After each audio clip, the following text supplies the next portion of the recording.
Sexta etapa da Cape Epic, uma movimentação diferente, mais chuva, um tempo mais úmido, uma região ali onde faz um pouco mais de frio. Vamos saber aí o que aconteceu e quais que foram aí as principais movimentações dessa grande prova.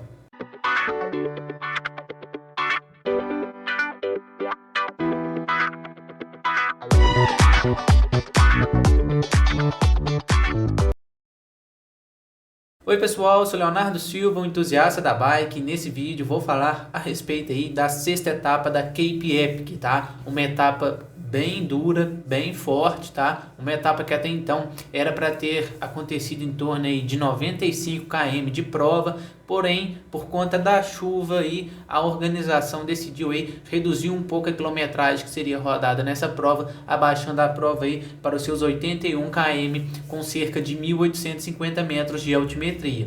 O tempo limite dessa prova foi um tempo limite ali em torno de 8 horas e 45 minutos. Isso mesmo, foi o tempo ali estimado para que os atletas cruzassem a linha de chegada.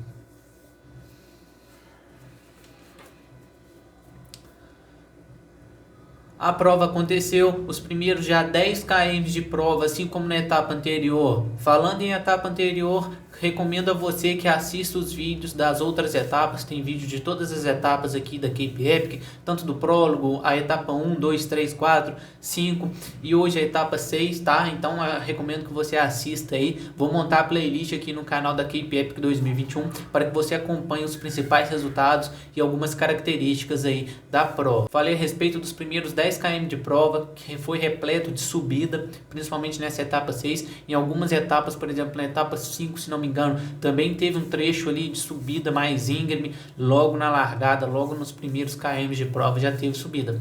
Isso aí já começa aí a colocar na ponta os atletas que se identificam mais com subida, os atletas que se identificam mais com esse estilo de prova.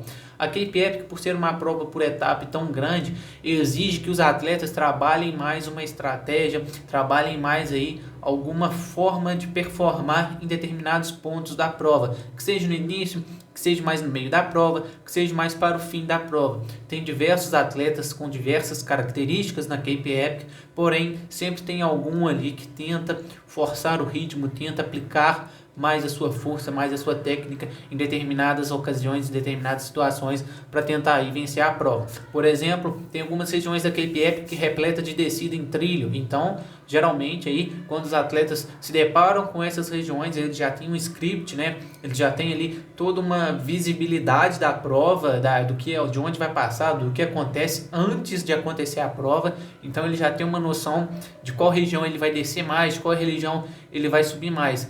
E acontece que os atletas aí, com essa realidade da prova, eles, por exemplo, numa subida, logo depois ele sabe que tem um trecho bem grande de descida técnica, né? Um single track. O que acontece na hora que ele pega esse single track? Geralmente aí eles cruzam na frente de um outro atleta, eles estão subindo ali, tem um pelotão de cinco duplas, por exemplo.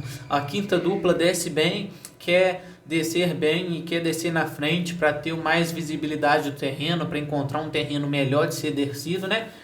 O que acontece? Essa dupla já pega, já passa na frente ali, já cruza na frente para descer bem, para descer mais tranquilo. São algumas táticas, são algumas estratégias aí que os atletas vêm utilizando aí para tentar otimizar mais o tempo de prova, ganhar mais tempo, ganhar mais visibilidade. Uma vez que essa situação que eu falei do atleta cruzar na frente e descer na frente é muito benéfica, é bem legal, porque não sei se vocês já competiram, mas é ruim quando você tem vários atletas na mesma linha descendo tudo junto e acaba que um atrapalha o outro, a freagem de um é mais atrasada, é muito em cima, ou o atleta acaba que erra na curva, te coloca em risco, enfim. Por se tratando de atletas profissionais, não tem tanta ocasião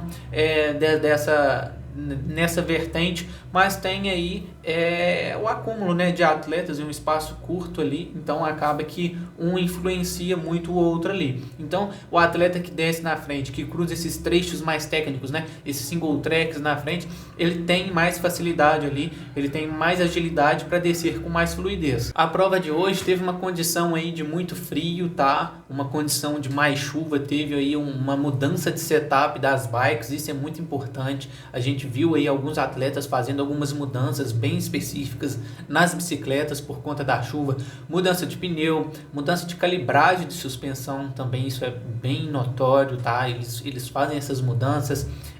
Alguns atletas aí fazendo a troca de pastilhas, quase todos, né, praticamente, fazendo a troca de pastilhas, colocando pastilhas aí mais resistentes para a chuva. Falar nisso, eu tenho vídeo de pastilha, explicando vídeo de pastilhas.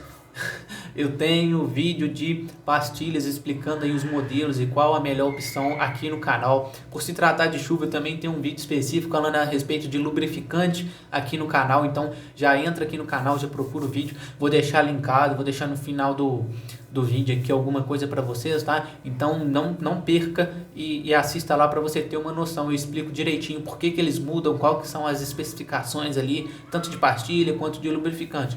Então os atletas aí, eles vêm modificando a bike, modificam o setup, modificam o pneu para entrar na trilha, para entrar na competição, na etapa, bem, com a bicicleta mais adaptada, com a bicicleta assim, mais apropriada para aquele tipo de terreno. No caso, seria um terreno mais úmido, mais lameado. Podemos destacar o frio. Hoje aí os atletas e até as meninas também correram aí mais agasalhados. Teve a atleta da feminina que correu com corta-vento, teve a atleta masculina que correu de manguito, tá? O que eu achei bastante interessante foi uma dupla de atletas da Bora. Eles são do ciclismo de estrada, estão competindo na Cape Epic. Eles competiram ali com uma camisa verde escura, porém uma camisa parece que ela é meio que uma camisa térmica mais reforçada, ela é até um pouco mais cheia, foi perceptível isso. Vou tentar colocar a imagem disso aqui para vocês. Foi legal, observei isso. E por conta desse frio, por conta desse vento frio que eles encontram, é legal que eles tenham uma proteção a mais, porque a bike é o seguinte: você sobe sem vento nenhum praticamente, ou então você sobe com muito vento, então o seu corpo ele gasta mais energia, ele queima mais calorias, né, para aquecer. Então pode ser aí que o seu corpo aqueça muito na subida, né, porque você está fazendo muita força e você está numa baixa velocidade e não está pegando tanto vento assim. Pode ser que você suba pegando vento caso for uma região muito montanhosa que tiver muito vento, tá? Mas enfim, é basicamente isso. Mas aí na hora que você começa a descer, logicamente você vai pegar velocidade, você vai descer muito rápido, tá? Principalmente na Cape Epic, que são descidas longas, tá? Então você desce muito rápido e na maioria das vezes na descida venta muito, certo? Tanto por conta da velocidade quanto por conta de característica própria ali da montanha, da região onde a pessoa está. Então, o que ele suou, o que ele gerou de suor, de líquido no corpo, na hora que ele está descendo, começa a resfriar o corpo. Essa resfriação acaba atrapalhando ali sim um atleta, porque ele vai oscilar muito a temperatura. Então ele subiu sentindo muito calor, na hora que ele começa a descer já está frio, e é perceptível esse frio, tá? Se fosse uma descida curta, descida rápida, ele nem sente mais ou menos ali essa mudança de temperatura, mas por se tratar aí de descidas longas, os atletas sentem aí essa certa mudança de temperatura. Observei também que alguns atletas utilizando luva de dedo fechado, tá? Não sei se poderia ser por conta do frio, mas já outros atletas sem luva, não utilizando luva, outros atletas igual esse da Bora também, que eu vi uma entrevista dele, ele utilizando uma luva da 100% de dedo furado, tá? De dedo aberto, cheio de microfuros ali para ajudar na transpiração. Enfim, cada atleta ali fazendo opção por um equipamento de proteção, fazendo opção ali por um equipamento mais específico que possa ajudar eles aí nessa jornada. Vamos falar um pouquinho do resultado por etapa, tá? No resultado da etapa tivemos aí os campeões, eu tô passando a lista aí para vocês. Vamos falar do resultado da etapa. Em primeiro lugar aí, fecha a prova, fecha a sexta etapa aí, os atletas da Bulls lá da Alemanha. Em segundo lugar, até então, né, os líderes da Cape Epic, o Saru e o companheiro dele pela Song Specialized. Em terceiro lugar, temos aí o Hans Becken e o Dias pedalando pela Buff Scott. Em quarto lugar, temos aí os atletas da Trek, tá? Trek e Pirelli, os italianos. E em quinto lugar, fecha o Colombo e o Zanotti, os atletas aí pedalando com aquela camisa branca que tiveram problema, se não me engano, na segunda etapa. Foi até a capinha lá da minha thumb, eu acho que é eles mesmos. Eles têm patrocínio pela BMC e pela KTM, fechando aí na quinta colocação. Já no feminino não muda muita coisa, prova feminina sempre muito estável. Temos aí as principais atletas, que as atletas da Song Specialized também, representando muito bem a equipe, fazendo muita força e pedalando com muita sincronia, tá? Elas vencem a etapa de hoje e se permanecem como líderes do campeonato da Cape Epic, tá? Em segundo lugar, a gente tem as atletas da Face CST, as sul-africanas, tanto as duas, né? Tanto uma quanto a outra é sul-africana, então achei isso bem interessante. Elas aí representando muito bem a África do Sul. Em terceiro lugar, a gente tem as atletas da Solumed. E em quarto lugar, uma observação aí, vem as atletas da Live Lapierre, isso mesmo, Lapierre, que é uma famosa marca aí de bike lá da Europa e tudo mais. Então elas vêm representando a equipe aí e aparecendo um pouco mais na competição já logo aí na quinta e na sexta etapa. Vamos falar a respeito da classificação geral, né, da prova, quantas horas de prova somam todos os atletas. De longe destacamos aí a classificação do primeiro colocado, né, da primeira dupla colocada, que é a dupla da Song Specialized, tá? O Saru e o companheiro dele lá, fechando a prova aí em 22 horas e 27 minutos. Já logo em segundo vem os atletas da Bulls Alemanha com 22 horas e 34 minutos de prova. Em terceiro lugar vem os atletas da Trek, os italianos, com 22 horas e 41 minutos. Logo depois, na sequência, vem aí os atletas da Buff Scott com 22 horas e 42 minutos de prova. E logo em seguida vem os atletas da Buff, os espanhóis, com 23 horas e 11 minutos de prova.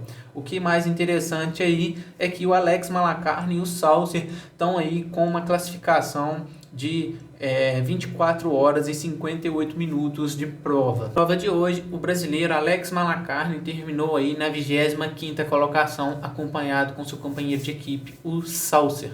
Pessoal, o vídeo de hoje foi esse, espero ter transmitido a informação de uma forma clara e eficiente para vocês. Já deixe seu like, curta, comenta e compartilha. E não se esqueça aí de se inscrever no canal, é bem importante que você se inscreva no canal e deixe seu like, tá? Forte abraço, muito obrigado, valeu!